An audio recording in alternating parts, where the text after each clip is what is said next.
स्थापकाय च धर्मस्य सर्वधर्मस्वरूपिणे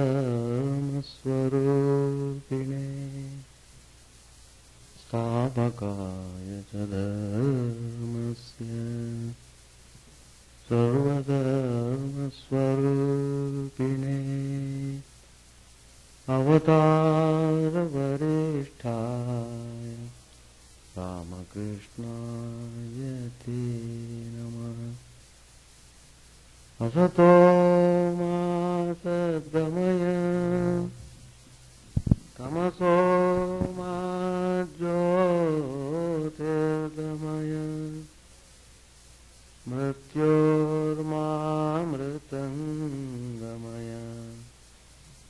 ॐ शान्ति शान्ति शान्ति. Let us offer our salutations to Sri Ramakrishna, the embodiment of all religions, the Supreme God incarnate. Let us pray to Him to remove all our ignorance, to show us the path of knowledge, to give us peace and prosperity.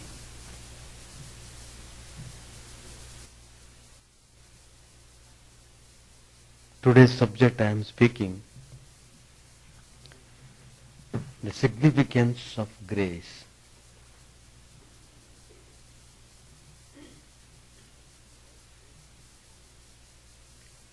The word grace is a very significant word. The whole creation is going on account of God's grace only.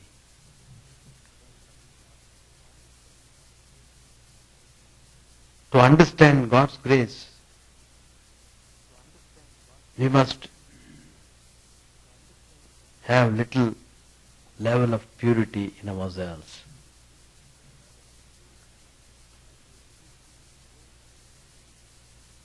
It is through His grace we are able to breathe, we are able to see, we are able to talk, we are able to carry on all the activities only because of grace. We commit all mistakes, blunders, yet God forgives us, gives us many more chances so that we can learn through difficulties, so that we can learn through blunders. The act of learning is the act of grace.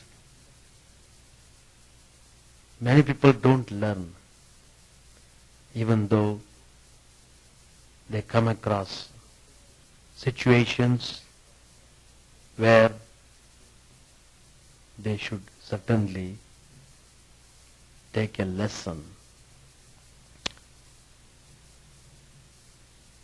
But then God's power is mysterious. His grace is mysterious too. So, the more we understand the function of God's grace, the more we become humble. Less we become egocentric. The more you understand God's grace, the more near you are towards God. If there is any kind of ego, then God stays far away. God can tolerate everything, but not ego. That ego has to be eliminated before you understand the supreme value of grace. So, the whole creation is going on by the grace of the divine.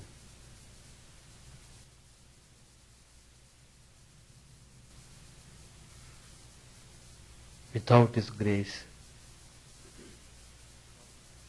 it is impossible to have any peace in the life which we are leading.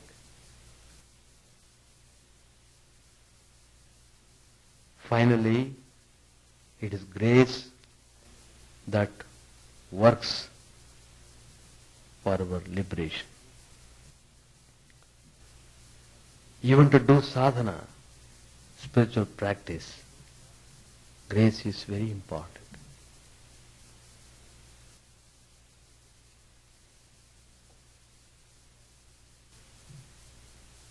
In fact, the creation, its sustenance, and then its destruction, all these are also the acts of God's grace.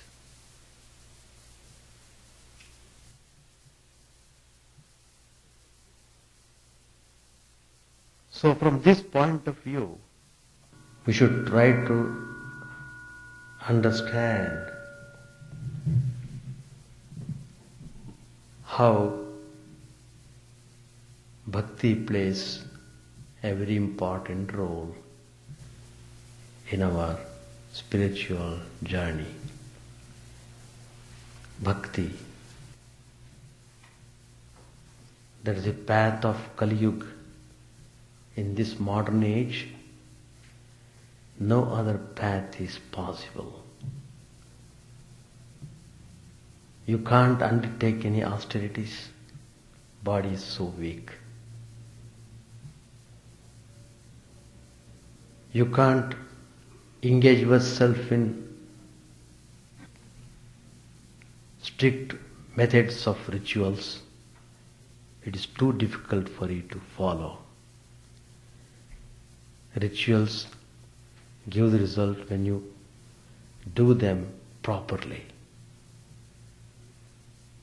If you are careless in doing things, you won't get any result.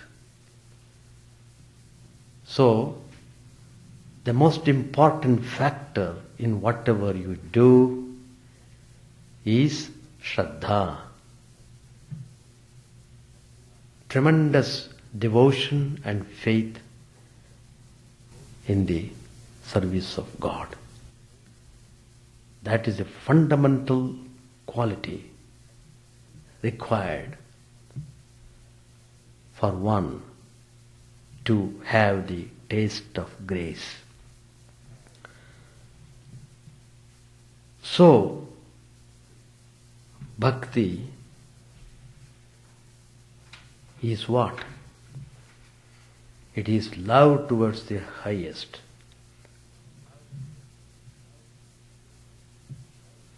The love is directed to the world. The love is directed towards the things of the material existence. In that process, we have lost the real meaning of love. It doesn't mean that we should not love the worldly things and worldly affairs. What I mean is, the love is completely directed towards these non-eternal things. You have missed the point. The love is not directed to God at all. You have become so much involved in the world on account of your deep love towards it, You just don't want God for the time being.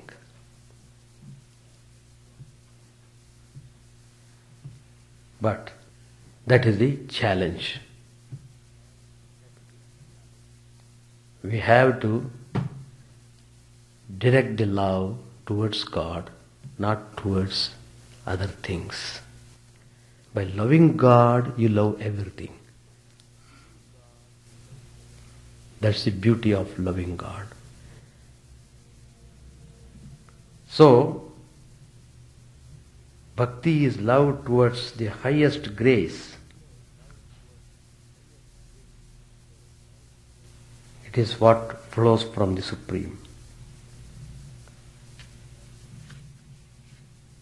There is no causal relation between devotion and grace. Ahetu kripa.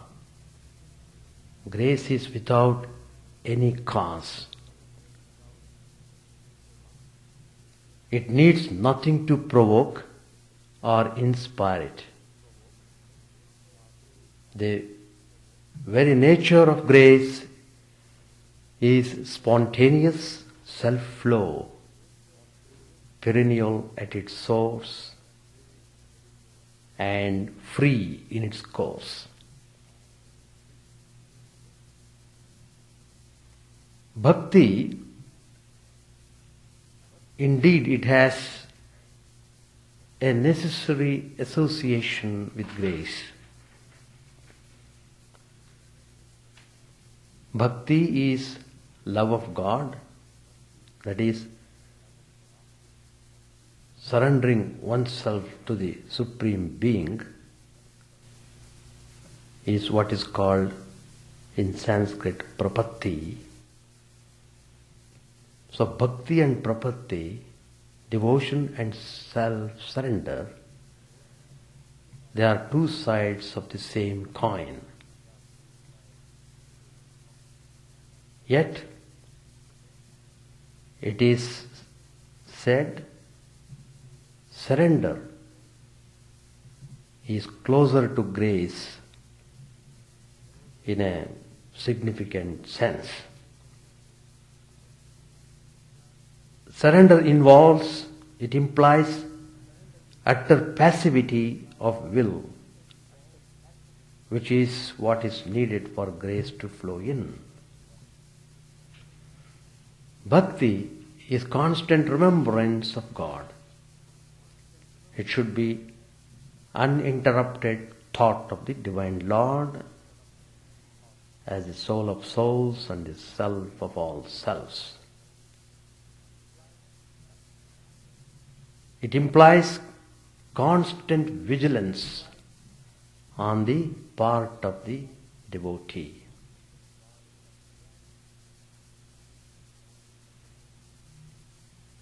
That means the secret lies in keeping one's mind and heart open and receptive to the inflow of divine grace. Though the grace is flowing, still we are not able to have its benefit because we have closed our mind and heart. We have closed the channel, how it can flow. The channel has been blocked by all sorts of impurities, hatred, jealousy, all such things. How can you expect God's grace to flow upon you when you yourself have blocked the channel? You have to break open it. Whatever may be the difficulty. So therein comes the value of surrender.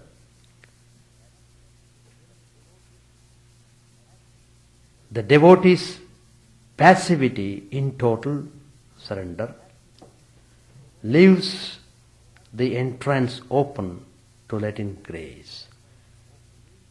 My whole being is offered and dedicated to God. Let the Divine Spirit work in whatever way it wants. With that attitude, be free and carry on your activities with mind dwelling on God. Bhakti deepens the sensitivity of the devotee and heightens his awareness, making it possible to respond to grace. The deeper the devotee's sensitivity, the fuller is the flow of grace. The grace envelops the soul in all conditions and at all times.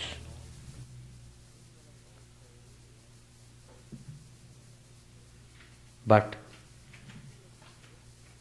there is an accumulated grossness which renders the soul stiff and opaque and incapable of reflecting the light of grace and yielding to its impact. Another important point, grace itself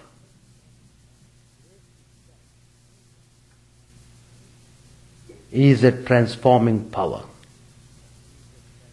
It cleanses and purifies the soul, removes all impurities, and does its miracle there. If you study the lives of great Mahatmas, holy people, you will see how the grace has played its part in their lives. To give an example, Swami Vivekananda, educated in the modern world, had studied both Eastern and Western philosophies, well acquainted with reasoning. He was feeling that he was very strong. His mind was really remarkable. Nobody can shake his mind in any manner. So, when he came to Sri Ramakrishna, when he asked whether one could see God, people talk so many things about God. Even now people talk. In future also they talk. It goes on like that. They should talk. At least by talking they remember God. That's good. But Vivekananda talked in a serious way. He wanted to really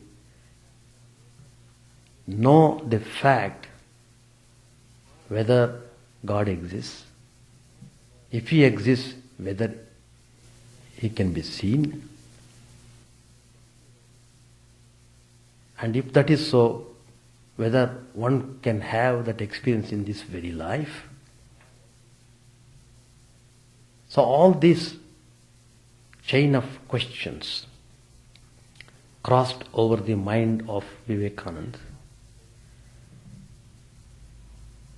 Of course, he began to meet all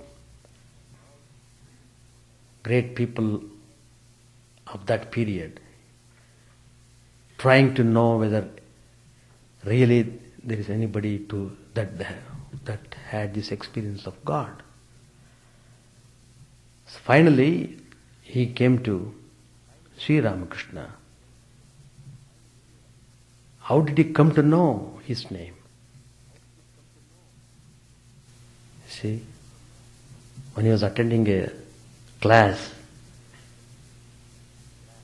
English professor mentioned Sri Ramakrishna's name. If anybody wants to know about meditation, please go and visit a saint in Dakshineshwar. You will really have a wonderful experience of seeing what meditation is. So that provoked him. And he came to see Sri Ramakrishna. So, how Sri Ramakrishna's grace, God's grace is working in a very subtle way. He was made to know that there is a saint in Dakshineshwar, that he has to go and meet him. It is well planned by the divine. And because Swami Vivekananda was very sincere and really wanted to know the truth, that sincerity opened up the gates of his heart. It opened up so that God's grace could flow into his heart in a tremendous way. So he could come and see Sri Ramakrishna. For the first time he was amazed to see Sri Ramakrishna's wonderful serene face with remarkable cheerfulness and calmness. It was remarkably beautiful,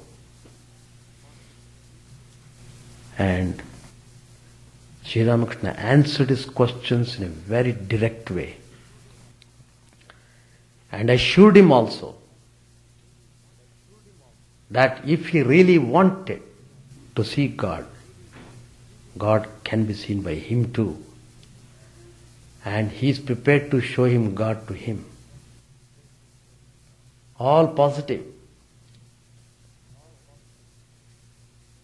So, when he came under the current of grace, he was overwhelmed.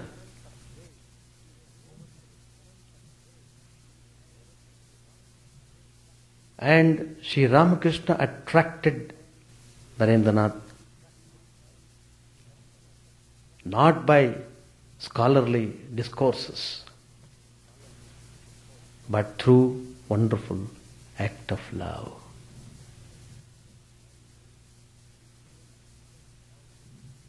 Even mother's love is nothing before Sri Ramakrishna's love. The way he talked with him, the way he trained him and led him towards God, it simply transformed the life of Vivekananda. So when his mind was in a terrible state of reasoning, Sri Ramakrishna just came and touched him. All that reasoning, all his, what he talked about, very strong mind, everything vanished into air. He just became insignificant, so to say. So, Narendranath, Vivekananda, he faced ocean of bliss. By mere touch, he could completely change the course of Swami Vivekananda's thinking, acting, everything. So, how he became recipient of Sri Ramakrishna's grace, it's a well-known history. You have to go through the life story of Vivekananda, beginning to end, with concentration, with devotion, with seriousness and sincerity. Study these lives. You will see how you feel yourself thoroughly purified and energized, and how you will be drawn towards God. And you take all steps required to march forward in the spiritual journey. So by look, by touch, they could transmit the grace. That is what is done.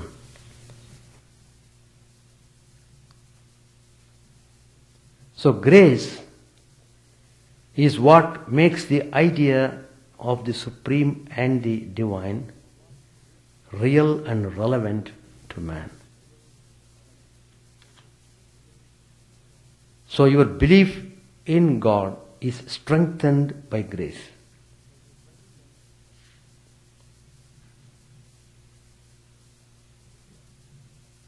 So another important factor that we should remember is grace secures not the end merely, but the means as well. So it is grace that is transmitted by the Guru to the disciple.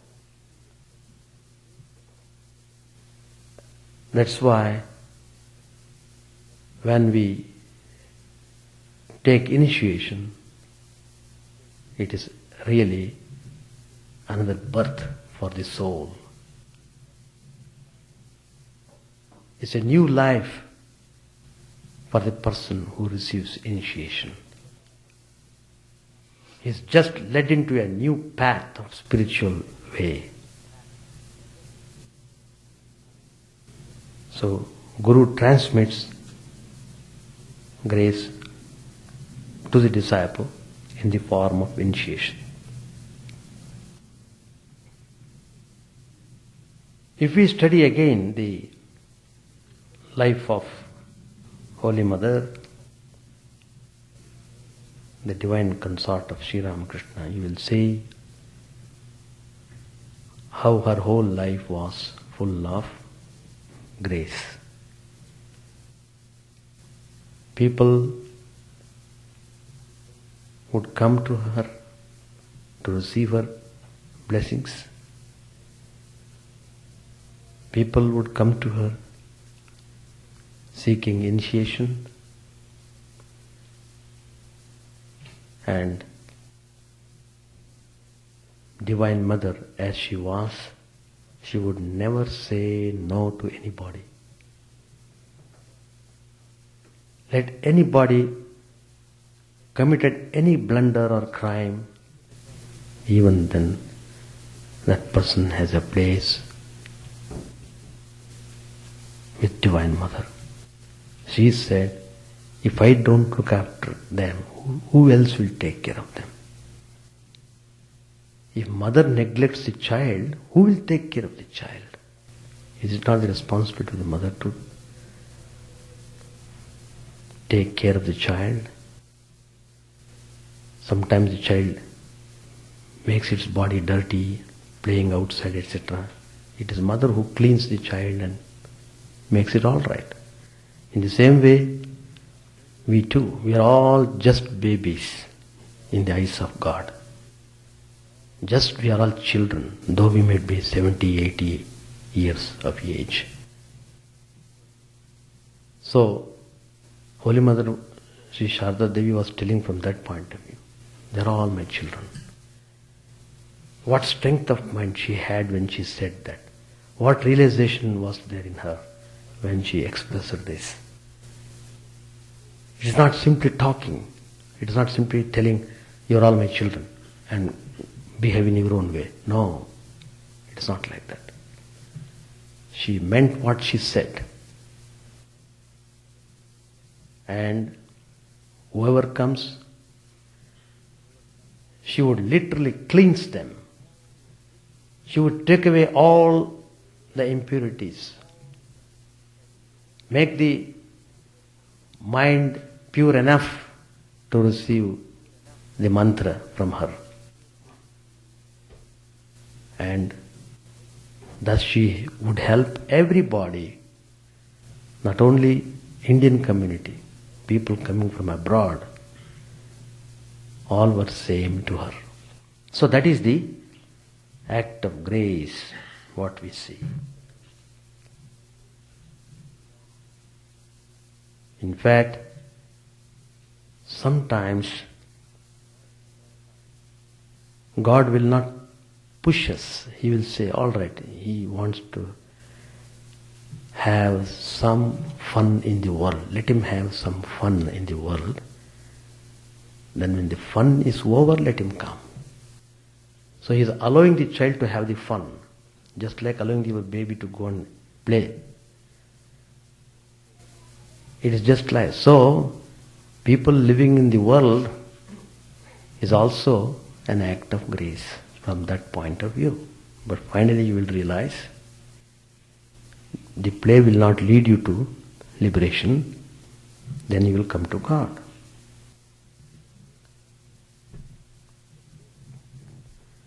So grace operates in a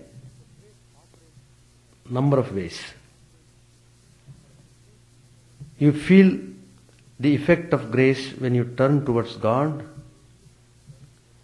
when you begin nourishing spiritual ideas. You really enjoy when you read the spiritual literature. The very impulse to worship God arises from God's grace. What is worship after all? It is nothing but direct service to God. Thinking God is living in front of you, He is accepting your service. He has come there to accept your service. So, the idea will come to your mind, today I feel like worshipping God. Let me do that. You will have immense satisfaction by doing the worship. It makes your mind completely sattvic and you feel more and more nearness towards God.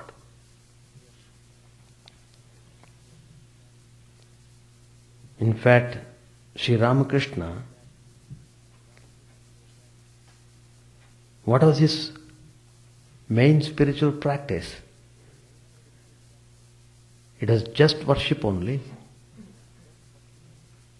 He worshipped Divine Mother Kali in the temple. In the worship, he would offer his prayers. He will concentrate completely, and thus he was able to have the vision of Mother. By worshipping Mother, he got the vision of Mother. Constantly remembering, thinking, doing service, he could get that experience. He loved to worship. That impulse to do worship, it is the indicator of grace. There's another incident which I would like to tell you. You know, Sri Ramakrishna, his father's name was Kshudi Ram, a great devotee of Sri Ramchandra. Ram Saligram. Even now you can see when you go there to Kamarpakot, the birthplace of Sri Ramakrishna. There Sri Ramakrishna's temple we have, There this Raghuvir Saligram, Ram Saligram, which was being worshipped by Kshudiram, is still there.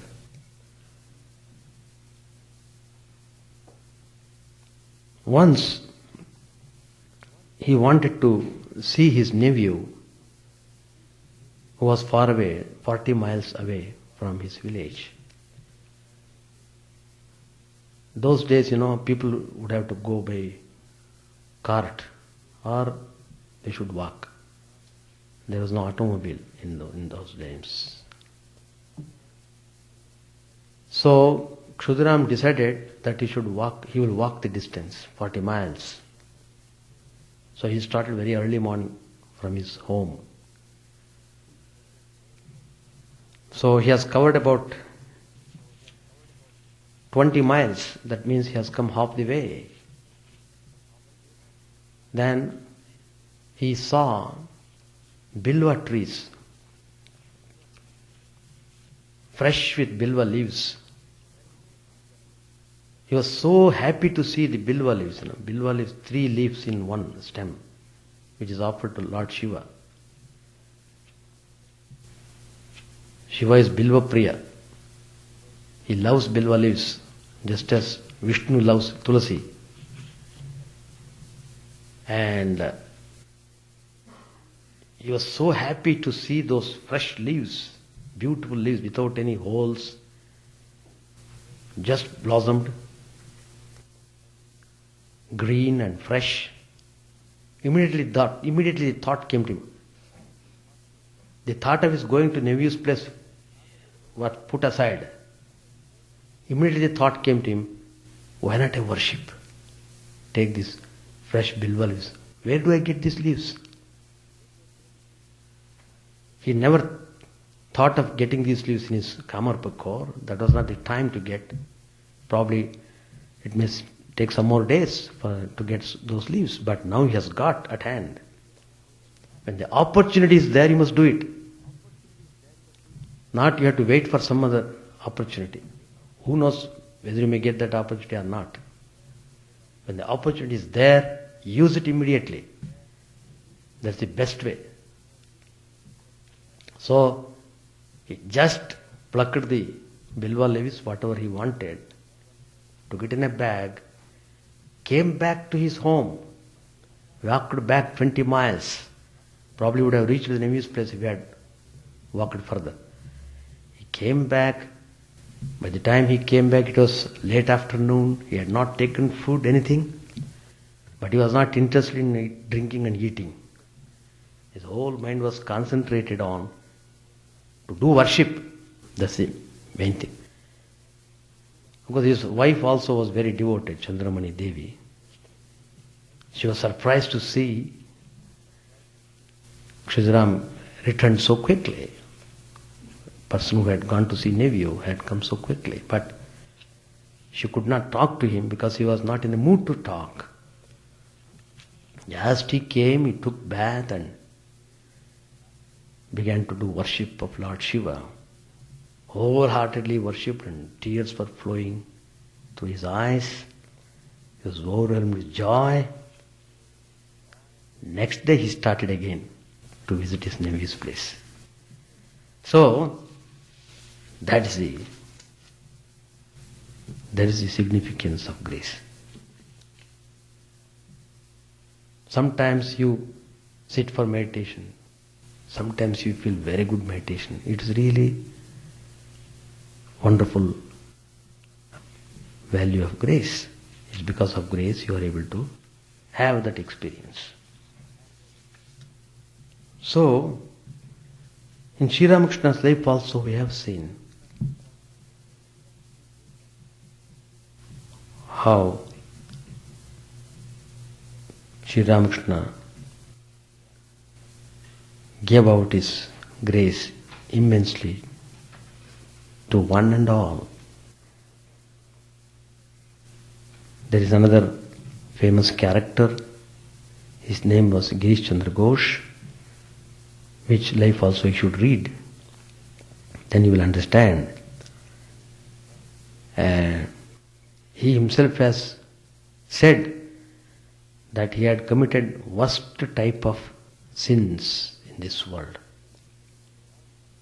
He has committed all sorts of sins.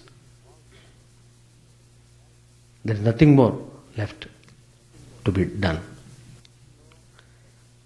So at that point he became very hopeless in the mind. Many times he thought of committing suicide because of his bad habits, drinking and all sorts of things. Nobody would be happy to come with him, to talk to him. So literally he was isolated. Then one day he began to pray to Lord Shiva. Oh Lord, what has happened to me? I am in this dirty condition. Is there no way? Is there anybody to help me, to rise me from this terrible state? He prayed so wholeheartedly. That was enough for the grace to flow upon him. And Sri Ramakrishna accepted it. Well, here I am. I will take care of you. Don't worry. So, he came in contact with Sri Ramakrishna. Coming in contact with Sri Ramakrishna itself is an act of grace. Millions of people were there. How many people had seen Sri Ramakrishna, even during his lifetime? People simply criticize. Just, they are indifferent. But very few people will understand the glory of God. Even Sri Ramachandra's life we have seen. Sri Ramachandra himself revealed that only few rishis would know that I am incarnation of God. For others I am a mortal being, Rama, with 2 hands, 2 legs, like any other mortal being. Only few rishis knew my real nature. That's true. And Sri Ramakrishna himself tells that when many people come to know about him, then he would leave this mortal frame. Anyway, so when Girish Chandra Ghosh came to Sri Ramakrishna, Sri Ramakrishna could see by just seeing him how the whole inside body was completely dark, like charcoal. That means on account of all his bad actions in the life, his whole body has been smeared with black color, impurity. Sri Ramakrishna could see it, and it was not a joke to clean that. Because he was a great master, he could do. But he took that responsibility, cleansed him thoroughly. He was prepared to give his love to him to the maximum extent. And because of that, Girish Chandra Ghosh later on became so much of Sri Ramakrishna. His mind was full of Sri Ramakrishna. He became so helpless, he told Sri Ramakrishna, "Oh Lord, I can't even utter God's name. You tell me to utter even once I can utter it. I don't know. Suppose I have drunk. I may not be able to repeat. Then I should not say a lie."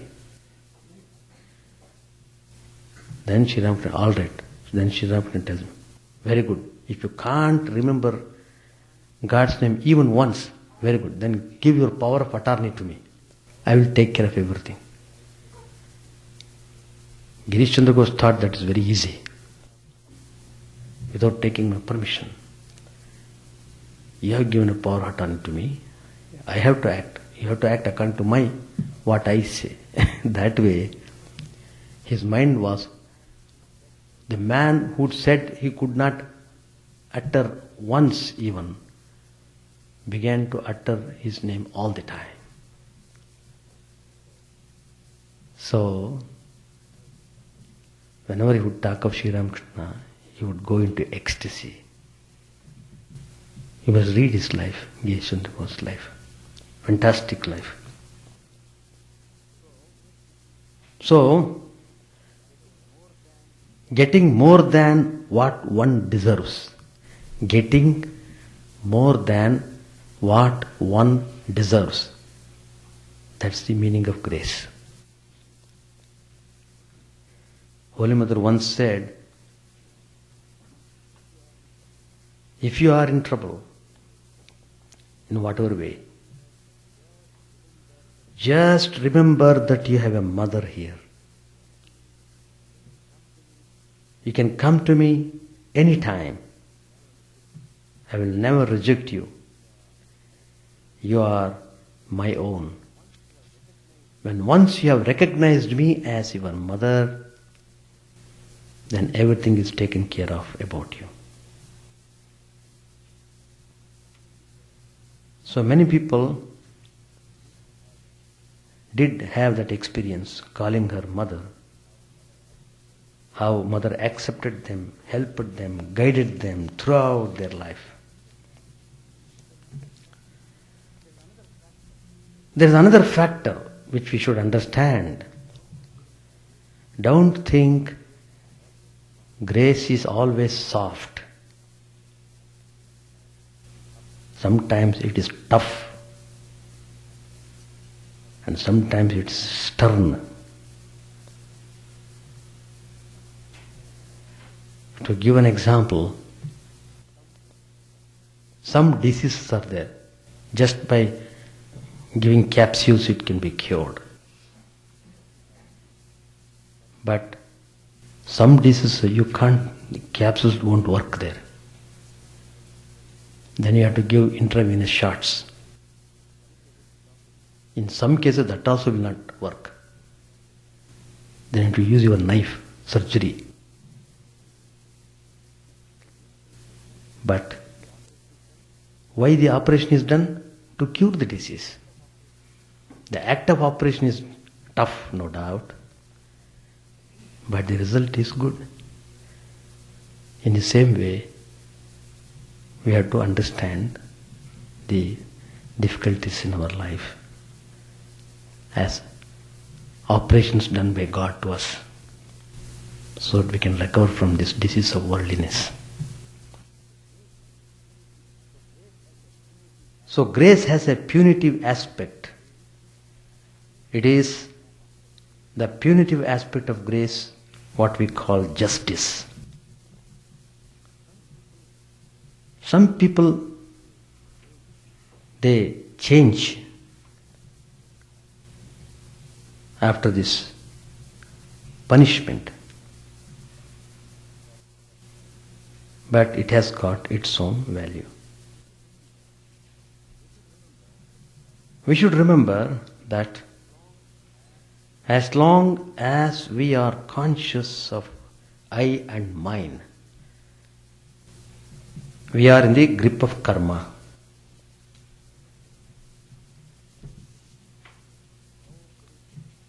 Nobody can escape from the law of karma. When once you are associated with body and mind, you are associated with its actions and functions, its reactions, everything. But then, if you surrender wholeheartedly, sincerely to God, then what happens? Karma becomes inoperative. They give an example. A single stone is enough to scatter a flock of crows. In the same way, God's grace is enough to destroy your accumulated karmas. There's a heap of fuel. They're all reduced to ashes by the flame of fire. Even so, Lord's name destroys, burns away all the sins completely. So, it is very good to meditate on grace.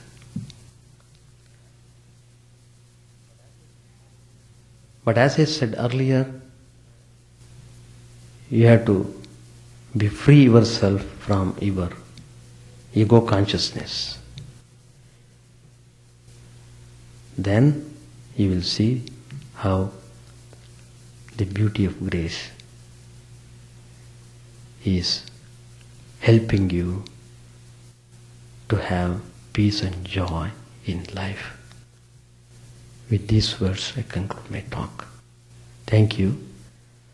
After summer recess, we have started this course.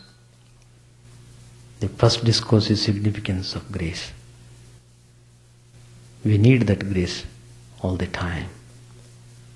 Even to come here, you have got God's grace. So, after the program is over, all of you are requested to go to Shivananda Hall to take God's prasadam. With these words, I conclude my talk. Om Sahana Bhavatu Sahanau Bhunaktu Sahaviryam Karavavagai Tejasvinavadhitamasto ma vidvishavagai. Om Shanti Shanti Shanti. Hari Om. May the Divine Lord protect us. May He nourish us. May we work in harmony with great vigor. May our study be illuminating and fruitful. May we not hate each other. Peace, peace, peace be unto all.